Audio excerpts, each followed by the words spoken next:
Hi guys, இன்னைக்கு நம்ம என்ன வீடியோ பார்க்க போறோம்னா atrial flutter. Atrial flutter is also known as supraventricular tachyarrhythmias. நம்ம ventricles விட atriumல இருக்கக்கூடிய depolarization வந்துட்டு ரேப்பிடா இருக்கும். நெக்ஸ்ட் இதோட பீட்ஸ் எவ்வளவு இருக்கும் அப்படினா 250 to 350 beats per minute. Next நம்ம ECG எப்படி பார்ப்போம், எந்த லீட்ஸ்ல பார்ப்போம்னா lead 2 and lead 3 ல பார்ப்போம். நெக்ஸ்ட் இப்போ நம்ம என்ன பார்க்க போறோம்னா காசஸ். எதனால வருது atrial flutter அப்படினா cardiomyopathy, hyperthyroidism, mitral valve disease இதனாலலாம் வந்துட்டு வருது. டைப்ஸ் என்னன்னு பார்த்தீங்கன்னா 3 டைப்ஸ் இருக்குது. அது 3 என்னன்னா typical atrial flutter, atypical atrial flutter, reverse typical atrial flutter.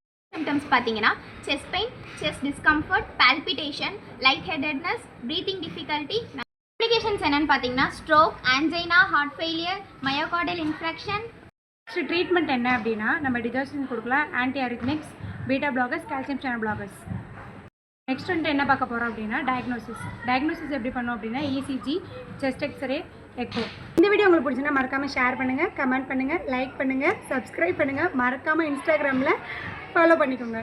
அது மாதிரி உங்களுக்கு இன்றைக்கி ஒரு டாஸ்க் கொடுக்குறேன். என்ன அப்படின்னா ஏட்ரியல் ஃப்ளட்டருக்கும் ஏட்ரியல் ஃபிப்ரிலேஷனுக்கும் டிஃப்ரென்ஸ் தெரிஞ்சிச்சுன்னா கமெண்ட் பண்ணுங்கள்.